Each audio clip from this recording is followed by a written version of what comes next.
So, so we'll just have to wait until Line of Duty Series 7 comes out, and then we can. Do we have a release date? Let me follow up on that. Do we have a release date? I haven't heard anything. I heard 2020. I haven't heard anything other than okay.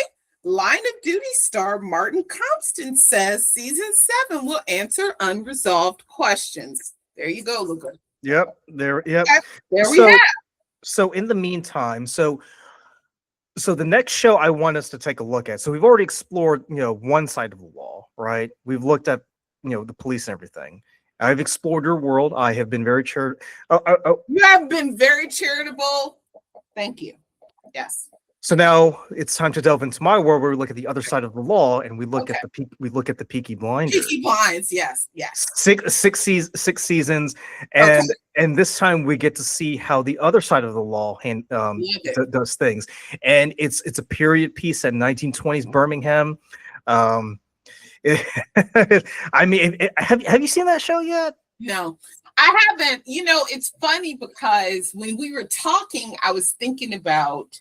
I love police shows, but I love foreign police shows. And the other show, a show I love, it's actually one of my favorite shows ever. It's called Spiral. I don't know if you've seen it. It's a French show. And it's basically, the concept behind it is you take a case and it continues to unravel and grow until it just becomes this big thing, right? That's the idea of it. Yeah, hence the name. Spiral. Right, exactly. But Peaky Blinders, I'm trying to think how often, because I've never seen The Sopranos. I saw, I don't know, there was an Irish crime family drama that I saw one season of. Rarely do I've never seen the London, it's called, what is it called? Something of London, Kings of London, or Top Boy is another one. I didn't see that.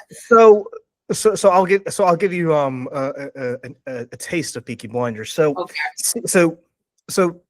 there actually was a gang in Birmingham that operated in the 1920s called the Peaky Blinders, right? But really?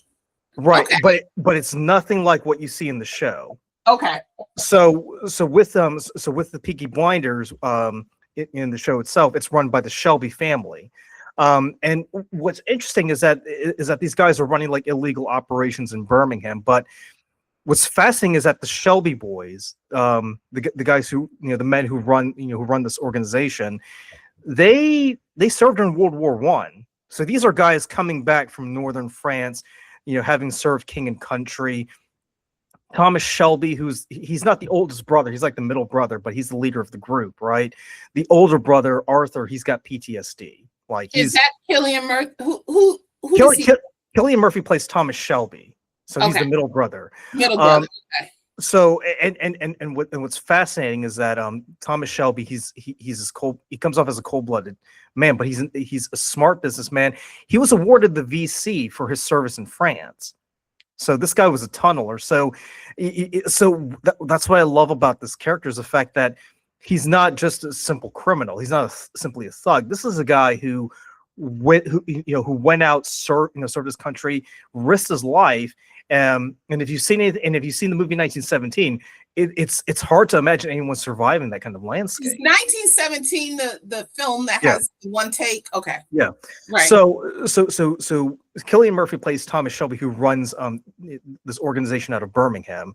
Okay. And they kind of and they explore Thomas Shelby trying to make his illegal operations legit. He kind of gets into bed with all these other crime lords and everything, but at the same time he's trying to prove himself to be a legit man. But at the same time, keep in mind, because we're talking about like 2 or 3 years after World War I's ended, he's still trying to deal with what happened. So he's still kind of experiencing that. Yeah, he's smoking opium and everything. He can't. Yeah, the guy can't sleep.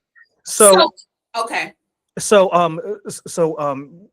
as the series progresses, we see Thomas Shelby kind of start dealing with other gangs like the Billy Boys, who are like a Protestant gang who kind of like go after Catholics. We see him trying to deal with the mafia, who are trying to get a foothold in England. By the way, one of the mafia guys is played by Adrian Brody, so that's something to take a look at. Yeah, it's such a fascinating show. Plus, Winston Churchill makes an appearance too, because Winston Churchill, he comes to find out that maybe there's a use for the Peaky Blinders. He can kind of use them as they're kind of like No way. they're kind of like the Black Yeah. Ops. He could possibly Dara. That's why I'm so excited for you to watch the This show. is wild to me. Okay, so is this okay? So you know how like By the way, hey, by the way, I think series 2 they introduced members of the Russian royal family after they fled Russia. the SARS, Um, the SARS, like after they just like yeah, just the members of the Romanov family. Yeah, right. Okay. yeah. Yeah. Mhm.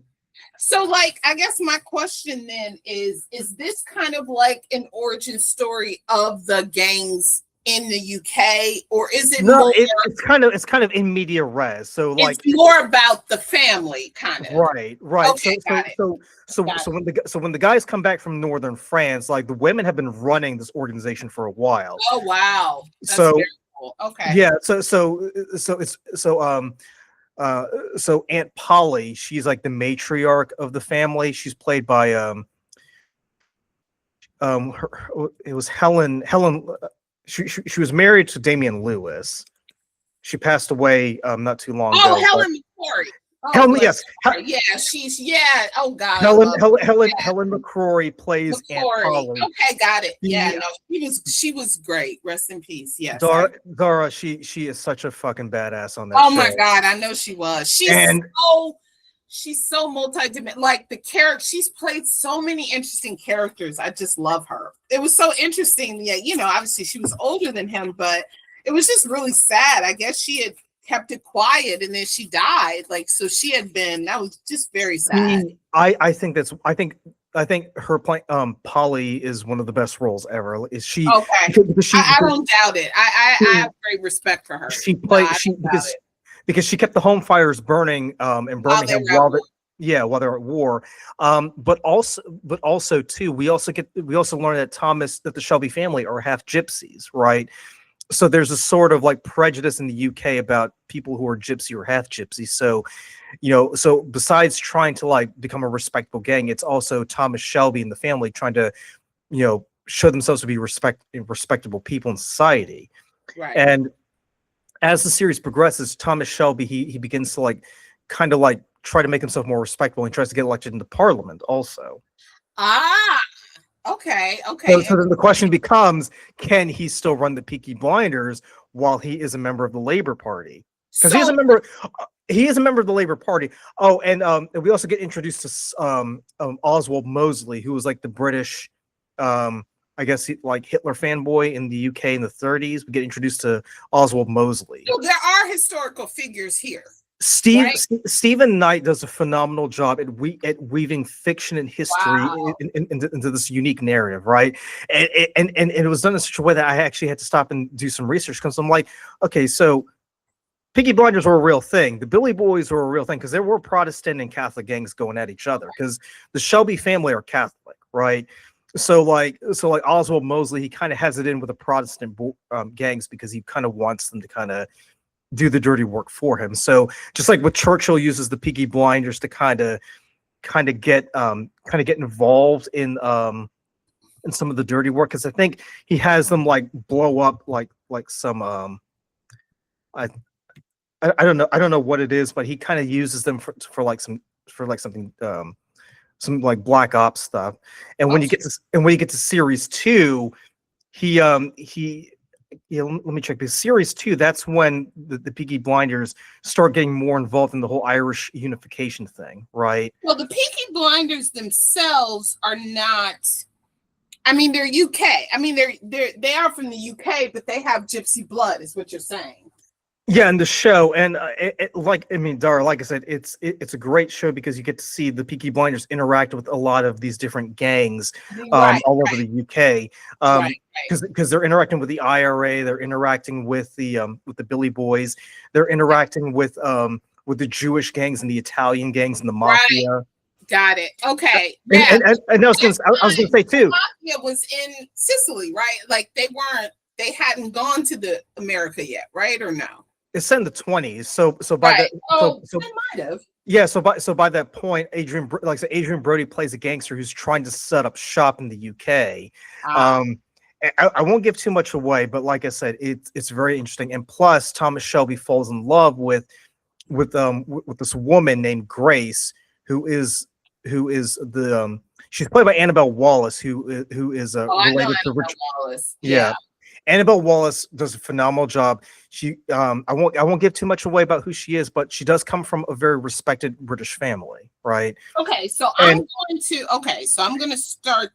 Okay, and so I'm going to start that this week. and then I was gonna say series one is interesting too because it's got a bit of a Les Mis vibe where the police are trying to go after the Peaky Blinders and shut them down.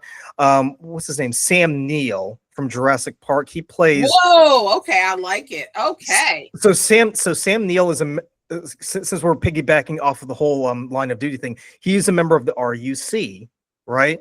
I don't know No? what that is. Royal Ulster Constabulary, Okay. I don't, okay. Northern Ireland. So remember Hastings Okay. was Hastings was a member of the Royal Ulster Constabulary. I They do took remember. that in 55. Okay, got it. Okay, got it. Yeah, I do remember that. That's how he met Corbett's Yeah. mom. And, Yeah. Okay. Yep. So Yep. He was so in a- blah blah blah. Yeah. yeah. So Sam Neill plays this detective from the Royal Ulster Constabulary who's charged with investigating gang activity in Birmingham, and he puts him in the conflict with the Peaky Blinders, right? So it becomes a cat and mouse game of, is he going to catch the Peaky Blinders, or is Thomas Shelby going to outwit him? So this is kind of the foil, right? Like so. This is series one. Okay. Right, series one. Okay, got it. Okay, no, I'm excited. Okay. So it's an ensemble cast. I genuinely think you're going to like it, You and I think about it multiple times, so I know you like it. So like it's and if you think about it, it's a perfect foil to Line of Duty because whereas with Line of Duty, I know we've talked about how you said that Line of Duty kind of operates in the gray, but there's still distinctions. We know AC-12 represents this side of the law, right? We know what their mission is. Yeah, no, totally, yeah. Peaky Blinders. I mean, you want to talk about gray. This is gray as it can get, right? Completely gray. Okay. Especially when you come to find out that Winston Churchill kind of gets involved in the whole thing near the end of series one. But yeah, that's something we can take a look at for next year. Okay, we'll take a look at that, and then I do want to explore some of the European TV series that I'm. The day is still on my list, so that's something. Oh, good. Okay, that's a one-off. That's something we can do as a one-off in between Peaky Blinders. The day is there's no second season. It's just, this is one of those shows that does and I always love perspective shows, right? Like, you know, the Stanley Kubrick, The Killing, right? It's got a Dog Day Afternoon vibe about it. That's so the day is the robber and the hostages, right? And so it goes back and forth. And so I love that about it. And then it ends and you're like, what? And I'm like, I need someone else. And this is a problem because I like these shows. I don't have anybody to talk to about it. So it's like, I need to talk about this because it's fascinating. So I would say the day is something we can take a look at pretty soon. I still do want to take a look at the Last Duel by Ridley Scott because it's a good way. Talking about that and so that's the Matt Damon, Adam Driver. Driver, and Jodie Cromer. So that's something so sort of like a palate cleanser, really. We could take a look at the Last Duel before we dive into that. Sounds great. No, that works for me. Excellent. Okay. All right, cool. So